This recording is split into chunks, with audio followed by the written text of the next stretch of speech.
The doctor said the woman was not going to live beyond 2 weeks, but the woman lived for 6 years My plus. God. 6 years plus. Hello, viewers. Welcome again to Illumination with Pastor Kenny. This time around, we are live in Ghana, and our guest today is a father, is a pastor, is a man of God, a leader in the community. Sir, can we meet you, sir? You're welcome. Thank you, sir. My name is Robert Kwame Sedo. I was born as far back as 1952. Whoa. So I'm 73 years now. Whoa. Yes.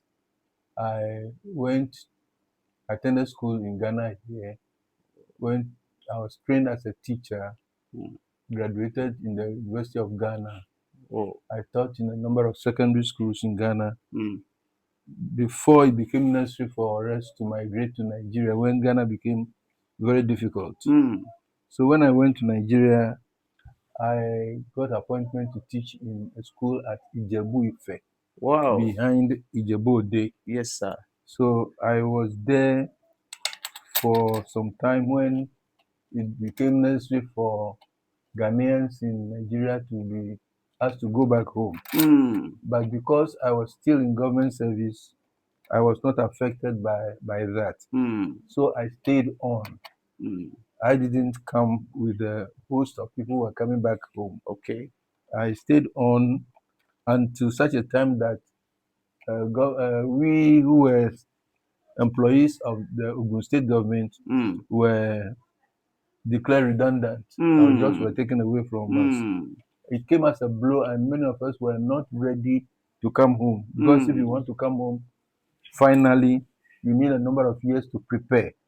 So I stayed on doing odd jobs, and it made life very, very, very difficult. My God. And to the extent that I nearly delved in the occultic. We're looking for money, we're looking for jobs. That's so desperately that there was nothing we did not do, or I did not do. So I stayed on. Sometimes I had to disfigure my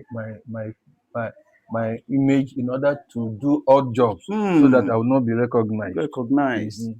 So I was there until I got a job at Ijebu Ode Grammar School. Wow. At Ijebu Ode, and I was a PTA employee. So I was paid about 1/4 of my normal salary. Wow. But at that time, there was no option, so I stayed on. During my desperate years, I saw a young man who was doing very well. I approached him to find out how he made it. So he asked me to follow him. When I followed him, he took me somewhere. We reached the gate. He asked me to put down my slippers. I removed my slippers and we entered the yard, only to discover that he had taken me to the Celestial Church of Christ. Because of how desperate I was, I joined them. Followed. I was there for about 2 years, and it was a gateway into my salvation. It was when I entered there that I discovered that it was really not the right place for me. So when friends who were also in some other Bible-believing churches Yes, sir. ministered to me, I gave my life to Christ. Wow. I did it through the Full Gospel Businessmen's Fellowship. Full Gospel. Yeah. Yes. So I worked with the Full Gospel for so many years. I became a secretary of my chapter. I became president of my chapter. My God. And this took me far and wide. I went to Abeokuta to give testimonies. I went to Ibadan. I even traveled as far as Cross River, Calabar, Okay. Port Harcourt. I went to all these places with the gospel through the Full Gospel Businessmen's Fellowship International. I joined a church at whose branch was at Mayflower School called Victory Chapel. Oh. Mayflower, that of Tayo Solari? Yes. Wow. So I got a job there when I was at the Ijebu Ode Grammar School. I got an opening and I went to Mayflower School. That was where I really practiced my Christianity, even though the proprietor was an atheist. Yes, You were not sir. allowed to even touch the Bible in the school. Mm. But yet still, it was there that I practiced my Christianity best. So I was there. I worked with the full gospel for some time, and at this time, uh, now that I was born again, progress came in, and I became a real human being once again. And I remained there until such a time that I felt I had to come home. Thank you, sir. When did you come back to, finally, when did you come back to Ghana, and how was the journey like? Okay, I came back to Ghana in 1998. Whoa. That was when I came back to Ghana. Whoa. What happened was that I lost my dad, and I came home. When I came, I saw how progress was being made. All my contemporaries were doing very well at home, and I felt no, there was no need remaining in Nigeria. Yes. And I prayed about it, and God gave me only 3 months. Within 3 months, instead of 3 years, I got ready within 3 months to come back home. So, Full Gospel supported me. They did. They bade me farewell. They gave me a lot of money. Wow. My church also gave me a lot of money. Wow. So it was not difficult for me to travel back home. But at that time, the borders were not very friendly.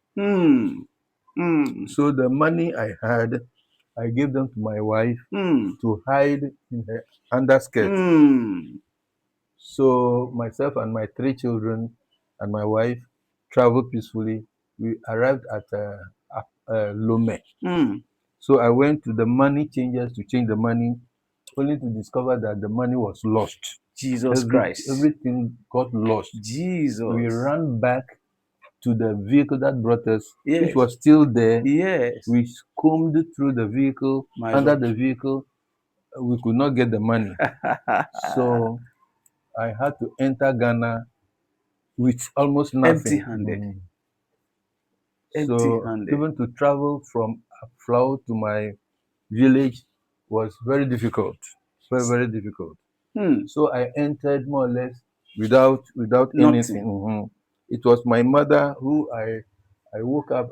It was around midnight to come and pay the taxi driver he brought us. So it wasn't very, very easy for me at all. And I had to look for work. I had to come back to the teaching field. And with God on my side, instead of going to the regional capital for about 2 weeks, yes, sir, I went only 1 day and I got what I wanted. And I was to report at the GES, Ghana Education Service in Accra. Okay. And those who preceded me said it took them months to get what they wanted. But I went only once and I got what I wanted. What a divine favor. So I was posted to the secondary school at Sogakope here. So it was here that I did a lot of my evangelism. Really, I was called into ministering to people who had never heard about Christ. So I didn't start my work in any big town. All the places where I worked were villages. Like in Ghana, Kope means village. Kope. So if you hear Soga Kope, it means Soga's village. So I had a church at but it has become a big town now. A big town now. I have a church at Gbenokope. I have a church at Agbakope. Wow. I have a church at Adusukope. Wow. And all these are villages we never heard of Christ. There were no churches. I was the first to break the grounds and start churches with them. So this is how it has been. Thank God for your life, sir. Thank God for your life, sir. All through this journey, today, looking at where you used to be and where God has brought you, what would be your word of encouragement to the younger ones who perhaps are going through what you passed through, but God helped you to arrive here? what would be your encouragement to them? Okay, thank you very much for the question. I would tell younger ones that they should remain focused and lean on God. With God, all things are possible. Can you just imagine that I came with empty hands, without anything? Yes, sir. And I got reabsorbed into the teaching service. Yes, sir. And I worked for 6 months without salary. It was after 6 months that my salary started coming. Even before my salary started coming, my wife took ill, and it was a very expensive illness. She had kidney, they call it renal, they call it terminal renal failure. But the doctor didn't explain this to me well. I didn't know it was a serious problem. And without money, I was taking My care God. of a sick woman, My God. a very expensive sickness. And it was not very easy. But yet still, I want to thank God for the courage and the support.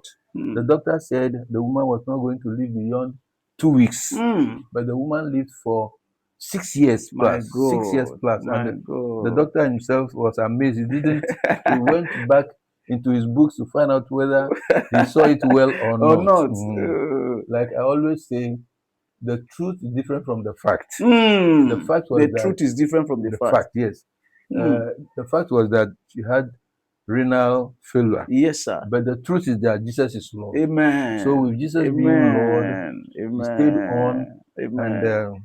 And today I thank God for taking me to Nigeria, because it was there that I really encountered the gospel. Glory to God. It was there that I really encountered the gospel. So I just thank God, even though I did not come with anything. Yes.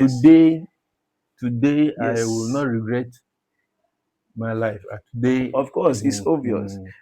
Sir, another area I want you to touch briefly before we call it a day. God has helped you to build ministry. You have branches, and you still have this big school. If my knowledge will serve me right, I think your school is hosting how many students? Over 1,200 students. My God. So, sir, how are you able to manage ministry yet the school? Okay. When I was still teaching in the secondary school, that was before I went on retirement. Yes, sir. I scheduled my timetable such that I did all my teaching between Monday and Thursday. Okay. So on Fridays, I did nothing. I did nothing apart from going to the bush to pray.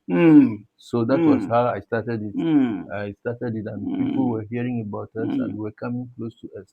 And I have time for my secular work. Yes, sir. I have time for my spiritual work too. And I did not allow my secular work to take precedence over my spiritual work. I did both equally. And I want to thank God for this school, because I said I was not going to be dependent on other people. Thank you, sir. So I took my secular work very seriously. Yes, sir. And today I am supporting the ministry seriously financially. Yes, sir. Instead of depending on the ministry. On the ministry. It was the ministry rather which is depending on the sustenance that God is giving unto us here. Amen. Such a wonderful moment with you, sir. Sir, if you are to come back to life again, will you still love to travel the way you travel and arrive at this point? This is a difficult question, because at that time you could not foresee what was going to happen. Because I told myself that I was going to break the poverty cycle in my family by traveling to Nigeria. Yes, sir. I traveled to Nigeria all right, but I could not get the opportunity to break that poverty cycle. But after coming back empty-handed, now I am the main support of my family, both my maternal and paternal. If anything happens and they don't see me, they can't do it. They can't do it. And I want to thank God for that. Anywhere I go and there is the need, I am the one they look up to. And I want to say that I am very widely known. There is no place in the district where I am a stranger. Yes, sir. Thank God for your life. Mhm. So, will you say that the challenges you passed through in life contributed to your success? Yes, I can say so. I can Mm, say so. mm, I can say that the challenges, because a lot of people ask me mm, where I passed, where I went to, mm. which means that they believe that I must have gone to seek assistance from some demonic world Yes. to make my success. Mm, But I tell them no, it's mm, only Jesus Christ. mm. And I cannot deceive myself Ye- that it is my knowledge, my wisdom, Yes, sir. my academic performance or Yes, sir. anything. Mm. No, but I know that it is only Jesus Christ that has done all this that He has done. I am seeing today. Amen. When I went to Nigeria, I didn't say I had a first degree in Ghana, but Okay. when I went to Nigeria, I felt that I need to upgrade myself. So I Mm. went again to the University Mm. of Benin, Wow. Benin City. I Yes. went to do a postgraduate diploma course there in Mm. education. Mm. So all these have built me up to be able to excel even in the provision of basic education Yes, sir. in this country. Yes, sir. So the struggles I went through Mm. have shown me that there is nothing beyond Christ. Mm. Mm. There is nothing, Mm. absolutely nothing, because we did everything. We looked for red mercury we looked for red mercury. Mm. We were about to break into we were And going to break into NEPA transformers. Jesus. NEPA transformers in Nigeria. We were going to break into NEPA transformers to take red mercury to go and print counterfeit currency. Currency. Yes, we went to Mm. that level. We went to that level Mm. because of how desperate we were. I Mm. never knew that God would make it so easy for me. Easy. It's now Easy. very easy. Thank you, Mm. sir. It's wonderful time with you. Amen. Amen. Finally, I want to encourage brethren Yes, sir. that they should hold on to God. Thank you, They sir. should lean on Him. Thank you, sir. Cursed is he that leaneth upon the arm of flesh. Mm. Don't lean on any arm of flesh Mm. because they are not resourceful. But if you lean on Christ, Yes, sir. there is no impossibility. There's nothing that Christ will not do for you. Thank you, sir. So that is my final note to anybody who is still in doubt. Thank you, sir. There's nothing elsewhere. Thank you, sir. Amen. Viewers, thank you very much for gluing to us and following us to this point. We appreciate you. Until we come your way again, I remain your host, Pastor Kenny. Thank you and God bless you.